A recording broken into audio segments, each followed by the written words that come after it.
Hi, my name is Doug Vogt from the Dihole Foundation. It's June 7th, 2023, and this is part 6I. And this is what I'm going to cover in this, and it's very important for all of you who think that the crust is going to wind up moving 90 degrees. Well, why am I doing this video on a failed theory? CIA involvement in academia to control the narrative. If you're in academia, teacher, college professor, you really want to watch that part of it for sure.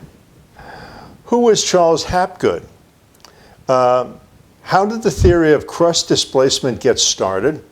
When and why did he do this research? What scientists did not know at the time his book was written? In other words, he was too soon before a lot of things were discovered. You're going to find out what. Did Albert Einstein have any involvement in Hapgood's book or even agreed with it? It's all about philosophy. Unless you have the right philosophy of how the universe really works, you cannot figure this problem out. It has been haunting geologists and geophysicists for well over 100 years. And Chapter 8 in this book has over 392 references from the journals. It basically is where I put the whole thing together, what happens, the cause of it, everything. This is the latest iteration of the theory of multidimensional reality, which enabled me to figure this out. This is Hapgood's book. I read the whole thing, which the people on YouTube who profess this is correct, they never did, or they had no idea what they were reading and didn't understand it. So anyway, this is the reason why I'm doing this video. The conclusion of his book and also Chen Thomas's is that the new north and south axis of the Earth is going to be off the coast of Peru and off the coast of Thailand, Indonesia, which is wrong. And people are trying to say, well, go by land up here where it's freezing cold, and it's going to be the new temperate zone or the tropics. This is totally wrong, pure bullshit. And I'm doing this video, which explains where the idea originally came from, so you understand, as well as the next video will be on Chen Thomas and who he is and what he was doing and the 3 documents that he created. The first thing is understanding the timeline of what's going on here. Why government did certain things at certain times. This is actually important. Especially if you're in academia, you want to know this. Central Intelligence Agency Act of 1949. Now, the agency was created in the Security Act of 47, and then they felt it necessary by 49 to expand it and give it authority to do a whole bunch of things. So, this is what they did. Section 25 of the law. By the way, I have the law. If you want me to send it to you, write to info@Dihole Foundation. I'll send you a copy of the law. Improvement of education in science, technology, engineering, arts, and mathematics. Definition in this section. Every law has a definition section. Eligible entity, basically any nonprofit, profit or nonprofit organization, state, federal, anybody. Educational institution, they define it. And educational institution includes public or private elementary school, secondary school, institution, higher education, college or university, the whole 9 yards. For profit or nonprofit institutions dedicated to improving science, technology, engineering, the arts. I don't highlight the arts because they were that word was probably put in for some politicians to get the bill passed. Mathematics, everything else is irrelevant. Promote development and education relating to science, technology, engineering, or mathematics. Requirements. Director shall, on continuing basis, identify actions that the director may take to improve education in the scientific blah, blah, blah, same thing. This is the real part. Long-term national security needs of the United States. Got it? That's really why they're setting this thing up. Authorities. In general, the director, in support of educational programs in science, technology, engineering, and mathematics, may award grants to eligible entities, provide cash awards and other items eligible entities, accept voluntary service, support national competitions. I remember they had a scholastic competition TV series. I wonder if they were the ones who were running it. Who knows? Enter into one or more education partnership agreements with educational institutions in the United States for the purpose of encouraging and enhancing study in science, technology, engineering, and mathematics disciplines at all levels of education. Now you know how and why they were able to get involve themselves in Columbia University. They even had the dean of the school was one of them, promoted by them to get them in, to make sure it was the programs that they wanted. Education partnership agreements, nature of assistance program. You're going to laugh your head off. When you read this, if you're, especially in the education business, you say, wait a minute, they sound more like the Department of Education that Carter created. Leasing, loaning equipment to educational institutions, making personnel available to teach science courses or assist in the development of science courses. My professor's a spook. Providing sabbatical opportunities for faculty. In other words, they're going to employ them to go do something, what they want. Maybe go to Iran and see if we can overthrow somebody. Involving faculty and students of the educational institution in agency projects, including research and technology transfer transition project. I highlighted this. They never define what transition projects are. That's interesting. 5, cooperating with educational institutions in developing a program under which students may be given academic credit for work on agency projects. Now you know why they had to really get involved with Columbia, maybe some other cool schools too, including research and technology transfers and transition projects. 6, providing academic and career advice. In other words, they're trying to hire people out of college. When they see the student, male or female, is smart, I think you should work for the agency. See the world. Now, on that note, right now, if you're a teacher or a professor, you're saying to yourself, what the hell happened? The CIA in the beginning became the Department of Education. God knows how much of their budget was bribing school administrators to get what they wanted out of them. Now, what may have caused the U.S. government to enact such a law? A couple of things I've included here. Admiral Byrd, what happened is he had actually 5 expeditions to the South Pole. One was in the late 30s, and then World War II interrupted that. After the war, from 46 to 47, he had an expedition there, aerial photographs, basically mapped a part of Antarctica. Anyway, then Operation Deep Freeze, 55 to 56, part of collaboration of International Geophysical View, which I've covered before. And that's actually the solar cycle, the last Gleisberg cycle, and the sun was really acting up. The only country that didn't belong to it or didn't join it was communist China. They were too busy killing off their own people. So they established a permanent base in Antarctica, and that's what he did.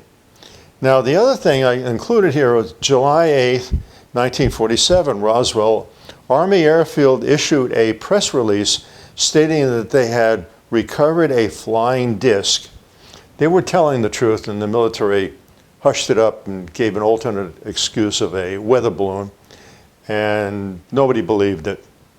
And so anyway, I think Admiral Byrd's expeditions, especially in this one, I think they found stuff, or maybe in this one, they found stuff that they couldn't explain.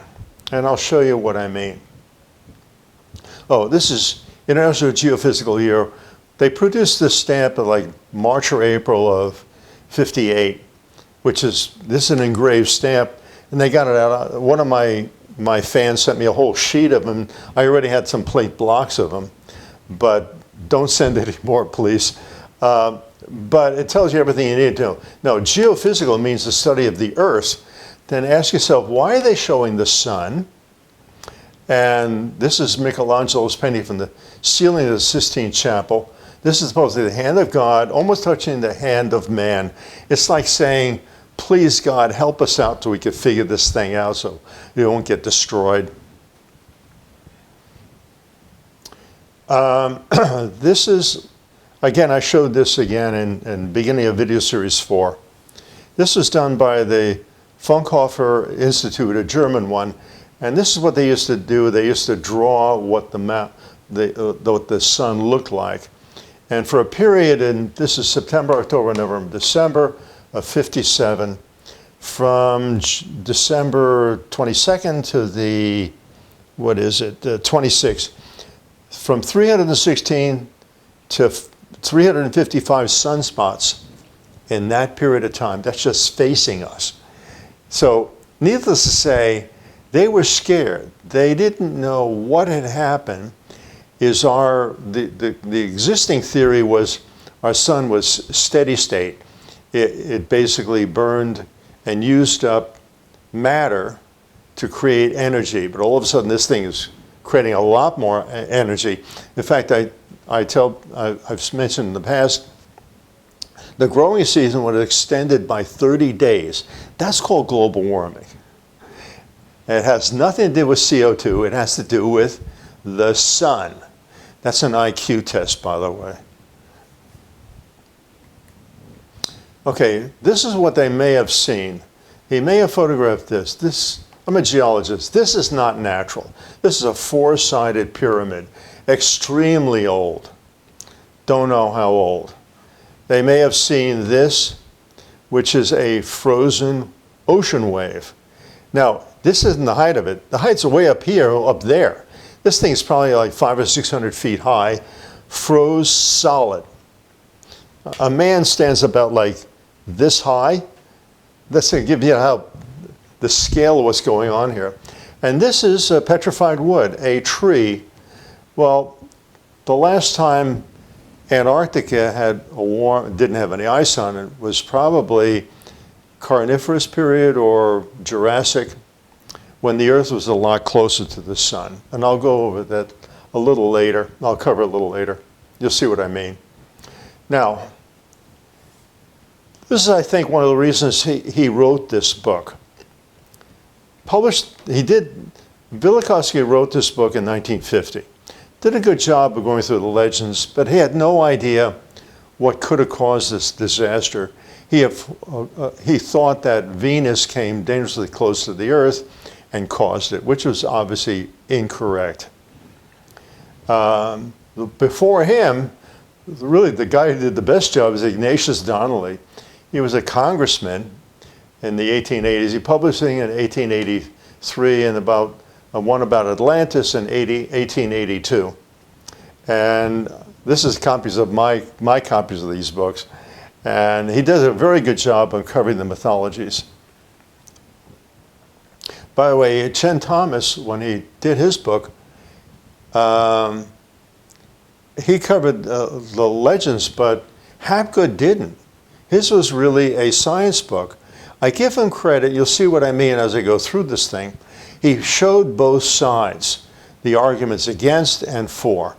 I did the same thing in Reality Revealed, 1977, and Judgement in 2008, 2007. So anyway, so who is Hapgood? So this is a little history, but you're going to know who he really was. 1941, President Franklin Delano Roosevelt appointed William Donovan to head a new civilian office attached to the White House, the Coordinator of Information, COI. COI was charged with collecting and analyzing information, correlating such information and data, and making this information available to the President. On June 13, 1942, COI became the Office of Strategic Services, the OSS. Now, at this point, I'm going to explain something. The OSS became the CIA. And what happened, that function still remained inherited by the CIA. That in the morning, somebody, usually the director of the CIA or his assistant or her assistant, would come to the president, Joe Biden, and Trump, and advise them of what's going on that night or what is happening that day, and inform them of problems in the world. Anyway, that's important. Remember this. This is the bio about Hapgood. During World War II, Hapgood was employed by the Office of the Coordinator of Information, COI, which became the Office of Strategic Service, OSS, in 1942. And the Central Intelligence Agency, CIA, also served as liaison officer, meaning he was very high up, between the White House and the Office of Secretary of War. I'll translate for you if you can't connect the dots. He wasn't Donovan, but it wouldn't surprise me. He was assistant director of the OSS. Now, they would have kept his name secret, even what he looked like, because you're at war, you don't want the enemy to kidnap the guy or also murder him. So I think we don't see much of him. I was lucky to find this and put it together. And you'll see the proof in a second regarding Hapgood and how he's involved. But that's who he is. He was in the CIA. And he was a very high security clearance. There's no question about it.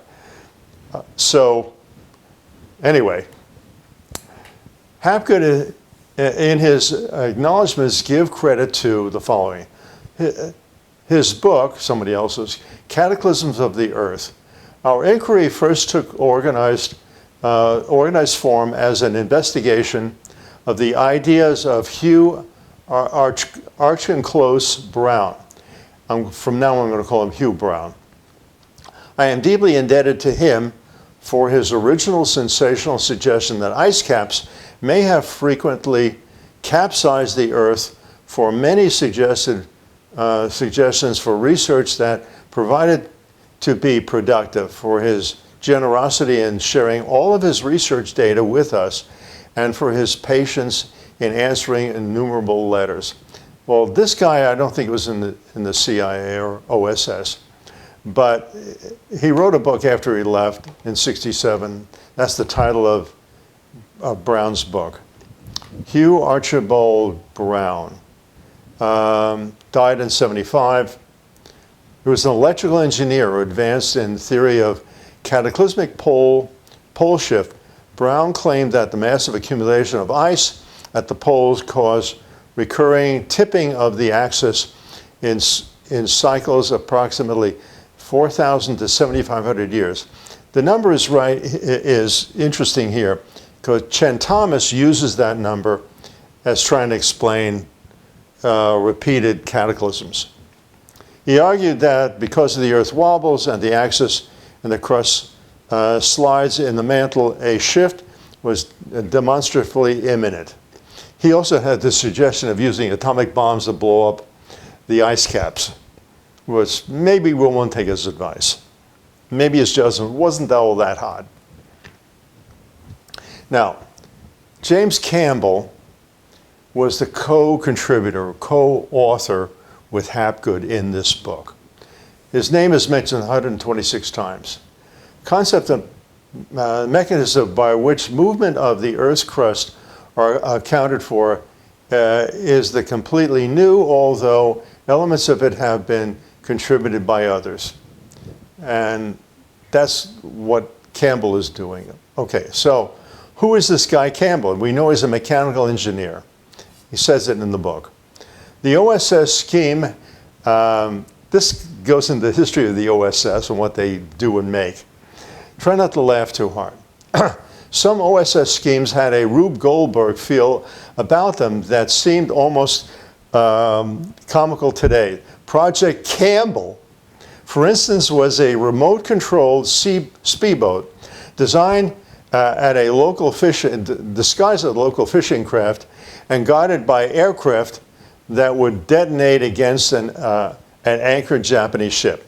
Well, the problem is the Navy couldn't get close enough to make this thing work, so they did test it. They did blow up a test ship that they had, but they never changed the name of the project.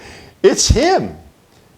Now, what this is showing me is that Hapgood, who's either undersecretary of OSS and then finally CIA, wound up going to people that were already in the agency, already had a security clearance, and that he knew were good and he could trust. It's the same guy. So that proves Campbell was an OSS. First question they all should have asked is, and I'm surprised they didn't, why do the star, our star, and all the planets rotate? What's the real reason why they rotate? They never asked that question. If you can't answer that part of the question, everything you're going to assume or come up with is going to be wrong by definition. So this is the page in Hapgood's book, and this is a section. So section 2, crust displacement as a solution, a possible cause of crust displacement. Through the whole book, he's trying to figure out, is it possible to have this thing happen? Hugh Archibald Brown, an engineer, developed a theory by which the polar ice caps might shift the poles by capsizing, blah, blah, blah, I covered it before. The rotation produced a very powerful sideways heave. Centrifugal effect, that was the key for it. Their whole thing is based on what can these centrifugal forces overcome the bulge in the center of the Earth. You'll find out it doesn't. In fact, sufficient rib bolts up out of what had been a fine antique floor. Kind of a weird thing to say about the upper mantle. Much of this ice is an extra weight on the Earth's crust because of its accumulation so fast that there has been insufficient time for the Earth's crust to sink and adapt. That's also not true. Page 17, we suggest that at some point ice caps could could grow so large that centrifugal effect would suffice to shatter the crust of the Earth, equatorial bulge, and permit the Earth to wobble farther off center. Turned out to be true. And also, by the way, they knew it was not true. Visualizations, by the way, he started his research 2 years after Velikovsky, so 1952 he started the research. Imagine the map of Antarctica rotating. Okay, centrifugal effect of the ice cap tending to upset the Earth and the stabilizing effect of the bulge. Unfortunately for the theory, as it is stood, it appears that the stabilizing effect of the bulge was greater than its eccentric effect of the ice cap by several thousand times. At this point, by page 20, he knew it wasn't right. The bulge of the Earth is about 24 miles greater in diameter. And the mass, that weight of that mass, of not only ocean but crust, is far, far greater than the weight of any ice that's on the south and north poles. There is no question that this result, had it come earlier, would have brought the investigation to an end. But my geological research had been proceeding actively for more than 2 years. See, so he's up to 1954. Had produced such impressive evidence that I felt opposed to the complete abandonment of the project. Now, it doesn't sound like he's doing a book. It sounds like he's doing a project for the CIA. At this point, when he's doing this stuff in the 50s, he's working for the CIA along with Campbell. Page 22, where the Antarctic ice cap is really growing as the theory requires, or is it retreat? Well, guess what? It's been retreating, and glaciers around the world have been melting since certainly 50 years, since early 60s. So, because the sun's output has been increasing. So it also blew his theory. If both the poles happen to fall in water areas, ice caps could not cease to develop, and thus the whole process of crust displacement be brought to an end. So the meteorologists already knew this can't be, because, you know, if it formed underwater, it's going to melt it. It's not going to be there.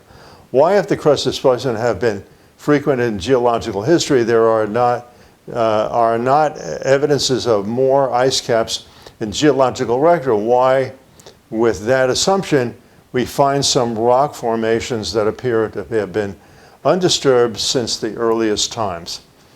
Now we're going to get to real science. Alfred von Wegener suggested that the continents had moved. He did that in the late 1800s. Well, he was right. Now, what am I going to show you in the next 5 or 6 slides? This is what they did not know in the 50s when Hapgood was putting this information together, obviously for the agency. They had no idea. Number one, this is what they thought Cambrian, about 500 million years ago. Well, this number, by the way, is strictly guesswork. Anyway, at one point, there was one supercontinent called Gondwana. And you can see that South America and Antarctic was down here. But it was so long ago. The key to this whole thing is that we were closer to the sun. So that was the problem. So the only place that was really cool to survive were by the poles or in the oceans. By the way, here's the outline. This is Alaska, here's northern Canada. So the idea that they saw plant life, tropical plant life in the Arctic areas, because it was once here before it got pushed further north. You'll see it. Here's an example, maybe about 300 million years. Antarctica, this is where they had glaciers. This is as the continents were breaking up.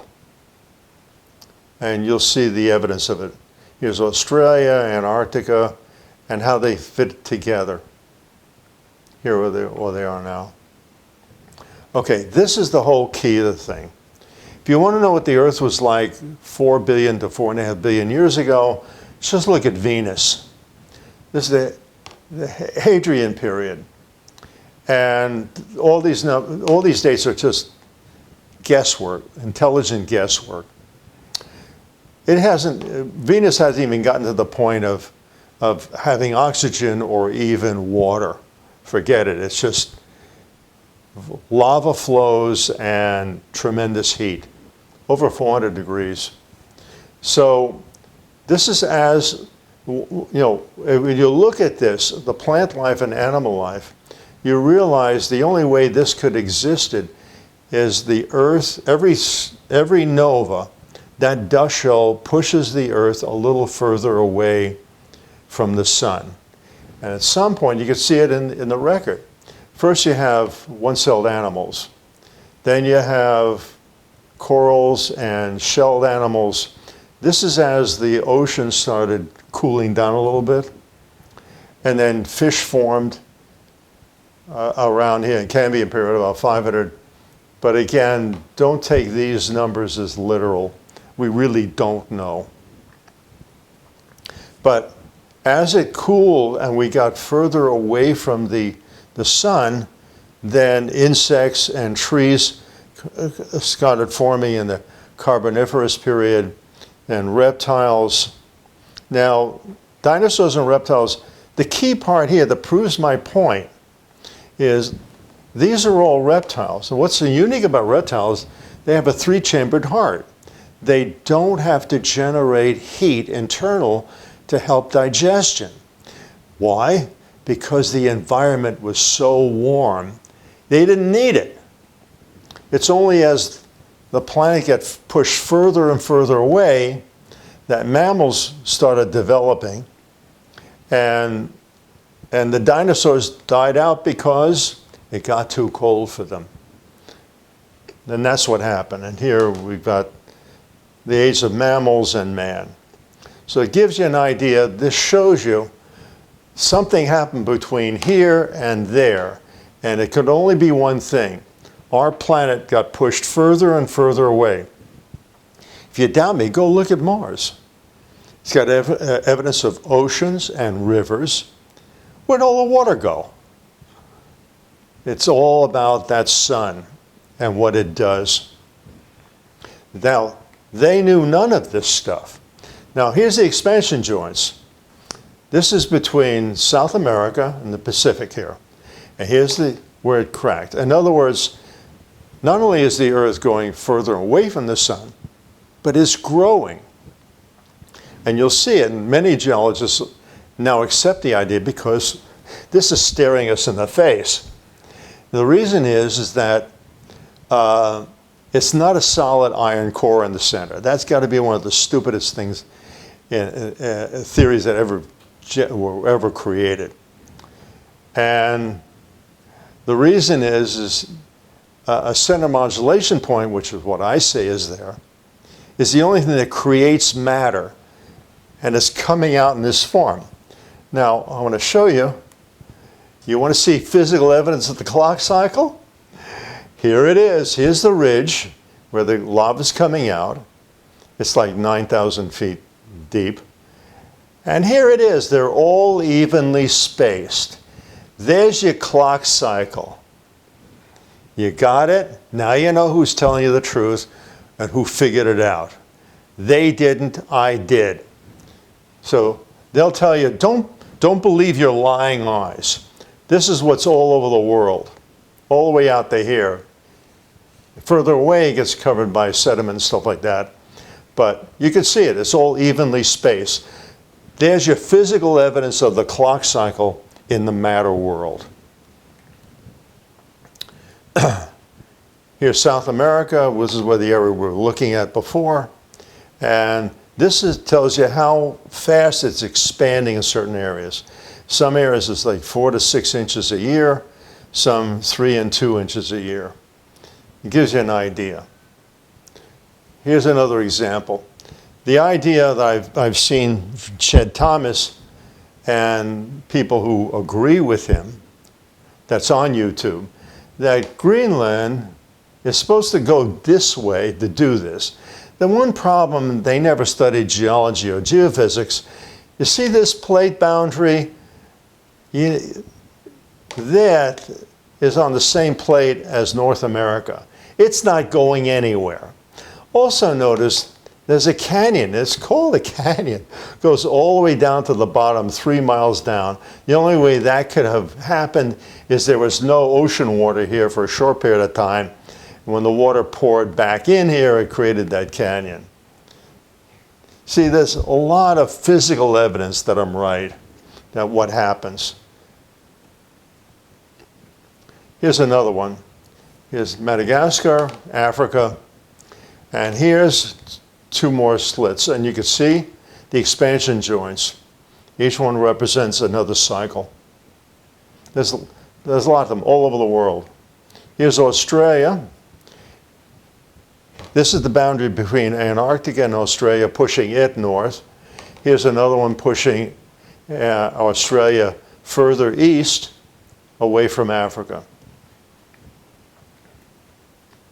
Here's another example of the expansion, Mid-Atlantic Ridge. Now, the reason why Hapgood didn't know some of this stuff, the Navy was actually using sonar to map the bottom of the ocean. Probably for submarines, I think. Later, they stuck magnetometers and actually started realizing, wait a minute, we've got reverse polarity, so many, depending on how many inches a year the thing expands, I realized, wait, we have another problem. What's going on here with a reversal? This is what they found. I've seen better pictures, though. I've seen them where there's just been bands. The white is reversed, and this is normal polarity. So that's what was going on. That's what's happening. That's what they discovered. The Navy kept it a secret through the entire 40s and some of the 50s. Finally, it came out. Okay, 39. We're almost done with this thing. Page 39 in this book. Conflict with basic principles of physics in the field of meteorology. Now, this is why I'm saying the guy, Hapgood was a good scientist. He's trying to do a fair job of presenting a theory, because he's presenting this thing not to the general public. It was presented to the CIA and the president. They're trying to figure out these problems with geology, and do we have a real problem, especially after the sun went nuts. Remember, his book was published 1959, 2 years after the sun went nuts. It consists essentially of the fact that glacial periods were periods of heavier rainfall, as I explained, in the area outside the regions of the ice sheets, so that this, together with the deep accumulation of ice in the great ice sheets, must have involved a higher average rate of precipitation during the ice ages. This is why, if you go back and watch my video series 4, try all of them to get a really good education. The sun novas, and that's what causes the evaporation. And you have a tremendous amount of water up in the upper atmosphere, and it takes 30, 40 or more years to all that moisture wrung out. But it comes back in the form of ice, snow and ice. Okay, so anyway, now meteorologists point out that if precipitation is to be increased, there has to be a greater supply of moisture in the air, naturally. This is Chemistry 101. The only possible way of increasing the amount of moisture in the air is to raise the temperature of the air. It would seem, therefore, that to get an ice age, one would have to raise rather than lower the average temperature. Professor Tyndall has remarked that the heat that would be required to evaporate enough water to form a glacier would be sufficient to fuse and transform into glowing molten liquid a stream of cast iron 5 times as heavy as the glacier itself.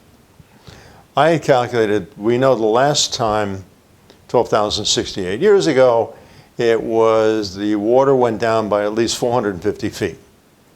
And I calculated it was over 5 billion calories of heat applied to every square foot of ocean to evaporate 450 feet.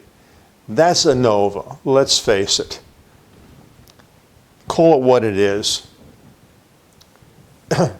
Page 42, it is interesting to list the kinds of hypothetical cases that are suggested to explain the Ice Age. So I'm going to go right into it. Variations in the quality of particular emissions from the radiant heat given off by the sun, like a nova. Now you know why this was the thing they were going to hide. Interstellar gas or dust, variations in the heat of space. D, variations in the quantity of dust particles in the atmosphere from volcanic eruptions or other causes, or variations in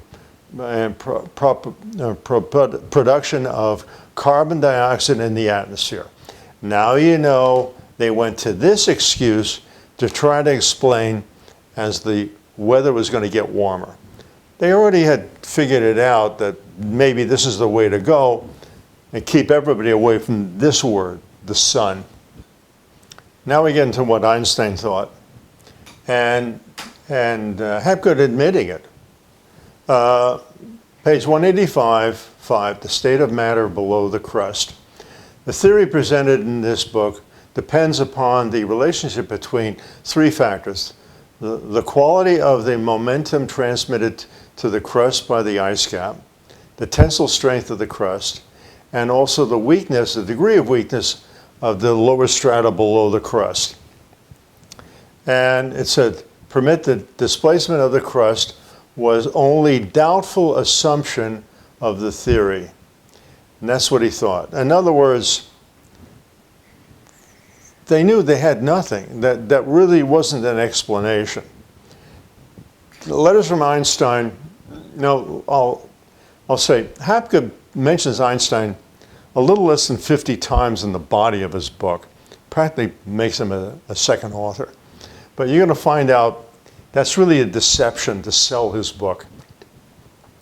Letter from Albert Einstein and George Sarton, November 24, 1952. In other words, he started the work in 52. And once he had a working theory, he sent him a treatment, an idea. I think that this deduction might be capable of variation at least approximately. This centrifugal momentum should in any case be smaller than the produced by the mass of the deposited ice. Well, we know that, and he even admitted in the book that it wasn't. The mass around the equator, the 24 miles of bulge, is greater by thousands of factors above any ice that's there. So we knew the thing was wrong. Einstein's letter to Hapgood, May 8th, 1953. Hapgood just sent him a treatment of the theory. He hadn't even gotten done with the geological stuff, and it was already, he had not gotten the answer from from other scientists that it can't be weather-wise and stuff like that. Notes of conference with Einstein in January 1955. Mr. Campbell and I had the privilege of a conference with Einstein at which a number of important questions related to the theory were discussed. No place in the book does he really say, when he's quoting Einstein, said that Einstein is accepting this thing. Now, the introduction was the letter that Einstein wrote in 1952, the end of 1952, when he just presented the theory. I realized that only after I read the thing carefully, I realized he's using the introduction as if Einstein is accepting it. But as the thing went along, Einstein dies April 18, 1955, at 76 years old. That's only 2.5 or 3 months after they had this meeting. Now, the other point is this. Do you think Einstein would have gone through the letters in the conference on any schlub who wrote them? But if they wrote to them on the letterhead of the Central Intelligence Agency, I think Einstein would probably pay attention to it, and I think that's really what they did. Unfortunately, we'll never know because I don't know if Einstein's relatives still have the letter. But anyway, that's the story. The Idaho Foundation is a 501c3. We are actually a real science foundation, a 501c3. The other ones are not. They use Patreon and others. Patreon's I think a foundation. You donate to them, and they take a cut of the money and they give it to whoever they want. They can do whatever they want with it. Anyway, we appreciate contributions. If it helps me do this research and pay for the websites to be up and doing this stuff. And my other notice is expedition. I'm thinking of another expedition to the Sinai. So if you're interested, it's going to be a lot of hard work and maybe dangerous. And maybe cost as much as $10,000 because of permits and supplies for maybe 2 weeks. So, and I'll accept, you have to be a US citizen or British or Israeli or German. And that's about it. Again, the book, Chapter 8, has the whole thing explained. The earlier chapter has the earlier iterations of the theory of multidimensional reality. And I hope you learned something. And the next video is going to be on Chen Thomas and really what he was doing.